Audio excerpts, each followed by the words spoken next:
We're talking about this memo, and this is, just to remind everybody, this is Devin Nunes's memo, which is going to allege abuse at the FBI and the DOJ in gathering, we believe, a FISA warrant against Carter Page.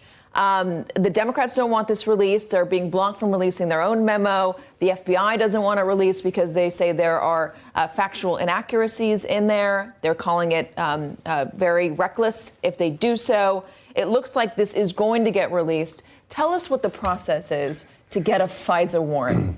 First, I feel like I have to catch my breath. This is not the way to run a government. If someone wants to declassify something, and Pete's right, the President of the United States is the ultimate classification, declassification authority, but there's a review process in place that works its way up a chain. According to published reports this morning, General Kelly apparently agreed that the memo should go through an NSC process. In other words, the National Security Council will consider whether or not to declassify the information in this memo.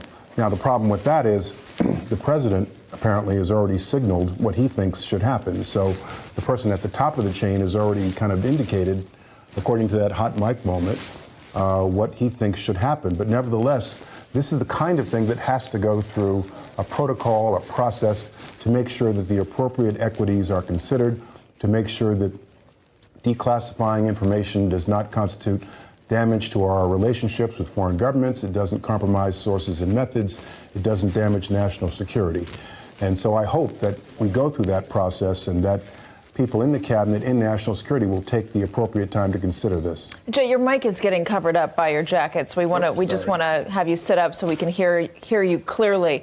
In getting a FISA warrant, I'm of the understanding, and correct me if I'm wrong, that you need multiple things to do so. It can't just rely on one piece of evidence or one piece of information. It is a very thorough process, and it's got to be approved by a number of people.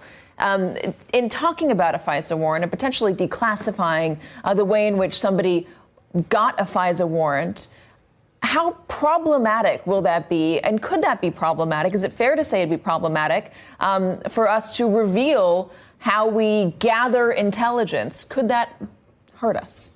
Very possibly. It could compromise sources and methods. The methods by which we gather intelligence, those we rely on to gather intelligence. But most important, in obtaining a FISA warrant, you have to go through a judge. You have to go through an Article III judge who's appointed by the president, confirmed by the Senate, who's independent, appointed for life. And when you get a FISA warrant, it's because a judge is satisfied that there is sufficient basis to believe that the warrant should be issued. And so if the underlying evidence is flimsy, then a judge should be able to see that and deny the warrant. Again, we haven't seen the memo, but we have reporting around what is in the memo. And there's potentially a portion of the memo that talks about Rod Rosenstein saying it was okay, allowing this FISA warrant to be put on Carter Page. Rod Rosenstein is an appointee of Donald Trump. Donald Trump put him in that position as deputy AG. Carter Page was a campaign advisor, a foreign policy advisor. What does it say to you to have a Donald Trump appointee in his place saying it's okay to spy on a Donald Trump campaign staffer because the intelligence community may think that he is working with or for the Russians? Well, I happen to know Rod Rosenstein a little bit. He is a career prosecutor. He is the ultimate career prosecutor.